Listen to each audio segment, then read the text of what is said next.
दोस्तों, वीडियो को शुरू करने से पहले कुछ क्वेश्चंस हैं आपके जिनके आंसर मैं अभी आपको देना चाहूँगा। देखिए दोस्तों, पहला जो क्वेश्चन है वो ये है कि ऐसे मार्केट में इस सिचुएशन में वीडियोस काफ़ी कम आ रहे हैं और ऐसे मार्केट के अंदर जो मार्केट नीचे होता है तो वीडियोस आपके ज़्यादा आने चाहिए। तो देखिए उसके दो रीज़न्स हैं। पहला रीज़न मैं आपको दे चुका हूँ कि अभी घर में शादियाँ थी जिसमें कुछ डेट्स मैंने आपको दी थी तो उस वजह से वीडियोस नहीं आ पाए।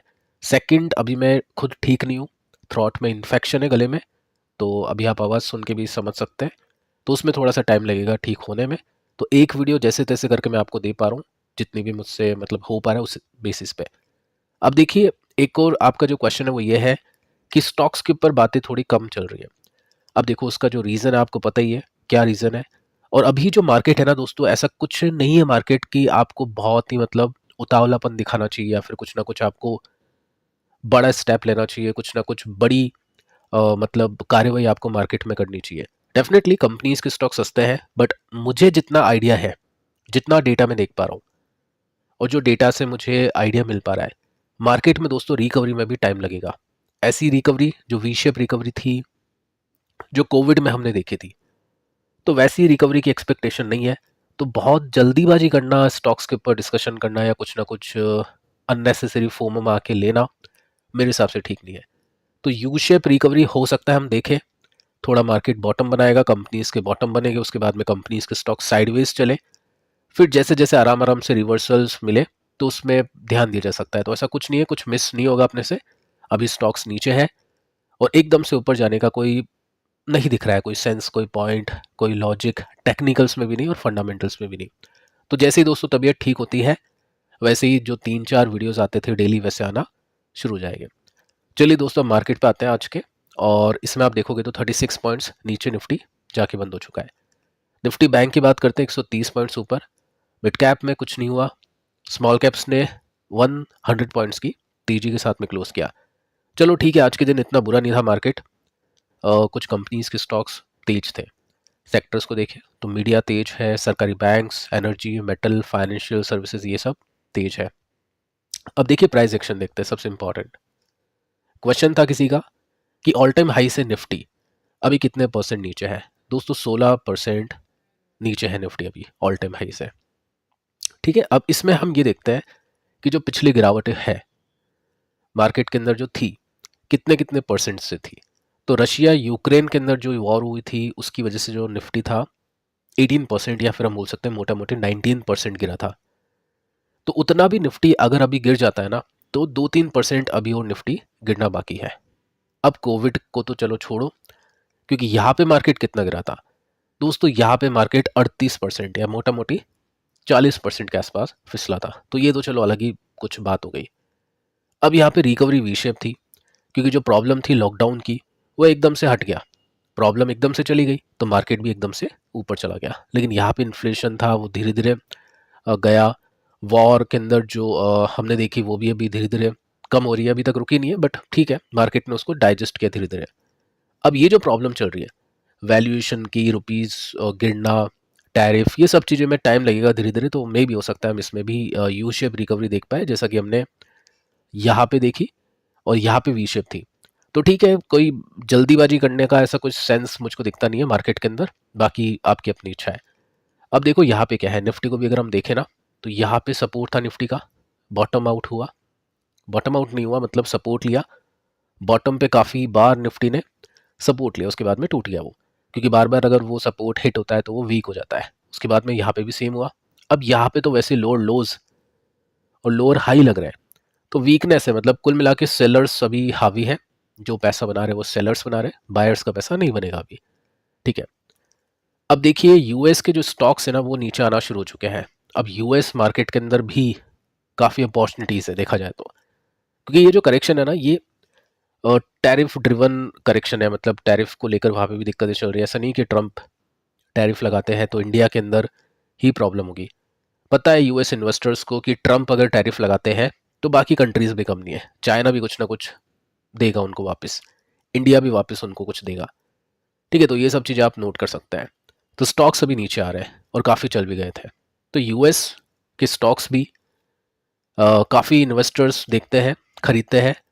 और उसका जो वे है, जो तरीका है दोस्तों, मैं आपको बताऊंगा यहाँ पे किस तरह से हम अपने डीमेट अकाउंट के अंदर जो इंडियन स्टॉक्स में अपन ने इन्वेस्ट कर रखा है, उसी डीमेट अकाउंट में हम कैसे यूएस में भी इन्वेस्ट कर सकते हैं, क्योंकि अभी काफी नीचे आ चुका है यूएस का मार्केट स्टार्टिंग करने के लिए।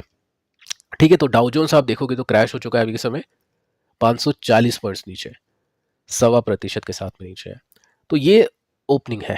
अब देखो यहाँ से अभी जैसे वीडियो आपके पास में पहुंचेगा, रिकॉर्ड कर रहा हूँ अभी तो मैं, तो हो सकता है रिकवरी कर दे, हो सकता है यहीं पे रहे, हो सकता है नीचे जाए। ओपनिंग काफ़ी वीक है। लेकिन इसके बाद में नेस्टेक को देखते हैं तो इसमें 1% के साथ में क्रैश है, 186 पॉइंट्स नीचे। और इसको भी आप देखोगे तो गैप डाउन है, कोई भी रिकवरी यहाँ पे दिखाई नहीं देती है। S&P 500 को भी देखते हैं तो ये भी 1% के साथ में क्रैश है, और इसको भी आप देखोगे ना तो ये भी गैप डाउन था, कोई भी रिकवरी यहाँ पे नहीं है। तो तीनों इंडाइसेस अभी नीचे हैं, यूएस के स्टॉक्स अभी नीचे हैं। अब देखिए, मैं आपको बता चुका हूँ कि हम इन्वेस्टिंग के लिए म्यूचुअल फंड में जा सकते हैं जो यूएस इन्वेस्टिंग करता है, या फिर हम फ्लेक्सी कैप फंड को देख सकते हैं जिसमें पराग पारिक है, जिसके अंदर भी यूएस की कुछ कंपनीज में पैसे लगा रखे हैं, या फिर हम ईटीएफ की तरफ जा सकते हैं। ईटीएफ में 2 ईटीएफ्स हैं जो काफ़ी कमाल के हैं। पहले आप देख सकते हैं मेरे एसेट फैंग। अब इसमें फेसबुक है, अमेजोन है, नेटफ्लिक्स है, गूगल है और माइक्रोसॉफ्ट भी है। तो इस तरह की जो भी कंपनीज है वो आपको यहाँ पे दिख जाएगी। तो 126 का एक ईटीएफ की यूनिट है जो कि 3% के साथ में क्रैश हुई है आज के दिन। चार्ट अगर आप देखोगे तो आपको पता चलेगा कि ये रशिया यूक्रेन में गिरकर पहुंच गया था तकरीबन 25-30, और वहां से फिर जो तेजी बनी है इसके अंदर, जो ये चारों पांचों कंपनी, फेसबुक के अंदर भी काफ़ी अच्छी तेजी बनी है, और भी जो भी कंपनीज है, मतलब हर एक जो ये 5-6 कंपनीज है, बड़ी बड़ी फैंग कंपनीज है, इनके स्टॉक्स चले हैं। तो इस वजह से ये भी काफ़ी चल गया। बीच बीच में करेक्शन है, देखो अभी भी बुलिश है चार्ट, ये थोड़ा सा करेक्शन है, ठीक है, उस हिसाब से, लेकिन अल्टीमेटली डायरेक्शन काफ़ी सही है। तो अपन ये देखते हैं कितना गिरा ऊपर से, क्योंकि होता क्या है, मतलब स्ट्रैटेजी के हिसाब से इन्वेस्टर कम से कम 20% के डिस्काउंट का वेट करता है, उसके बाद बाइंग शुरू करता है।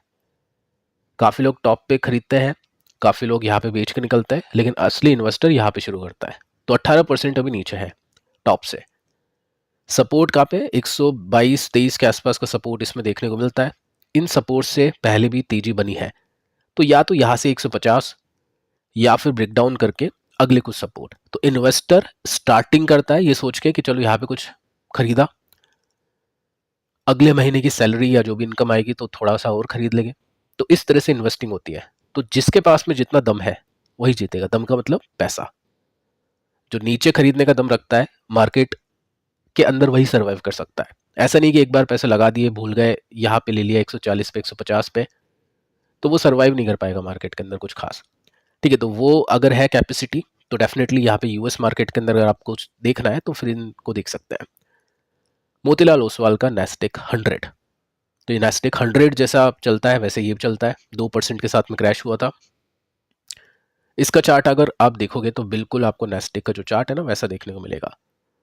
ये आई थिंक कोविड है, बिल्कुल ये 20 में कोविड है। उसके बाद में आप देखोगे तो ये रशिया यूक्रेन की गिरावट है, उसके बाद में तेजी बनती है, और अब ये ऊपर से कितना नीचे आ चुका है, ये 217% के साथ में नीचे आ चुका है। तो 182 रुपीज़ पर है। इसको थोड़ा सा डिटेल में देखें तो 180 पर सपोर्ट है, ये भी 17-18-20% के साथ में नीचे है। तो 20% के डिस्काउंट के साथ में अगर आपको यूएस में कुछ देखना है तो इन 2 ETFs को आप देख सकते हैं। ठीक है, बाकी स्टॉक्स के ऊपर धीरे धीरे डिस्कशन हम करेंगे, थोड़ा सा मैं ठीक हो जाऊँ उसके बाद में और थोड़ा सा डिटेल में आते हैं कंपनीज के स्टॉक्स के ऊपर। बाकी कुछ कंपनीज के स्टॉक्स को हम डिस्कस कर चुके हैं, उनको आप पिछले वीडियोस में देख लेना, काफ़ी इंपॉर्टेंट है। तो दोस्तों मिलते हैं अगले वीडियो में, तब तक के लिए बाय बाय। अगर आपने मतलब पुराने वीडियोस अगर आपने देखे नहीं है व्हाट्सएप पर अगर आप नहीं हो तो व्हाट्सएप चैनल को आप जरूर से फॉलो कर लेना, क्योंकि ये जो वीडियोस है ना ये यूट्यूब पर अवेलेबल नहीं है। ये चैनल पर अगर आप जाओगे वहाँ पे लिंक्स आप देखोगे तो वहाँ से आपको मिल जाएंगे। ठीक है दोस्तों, मिलते हैं नेक्स्ट वीडियो में, तब तक के लिए बाय बाय।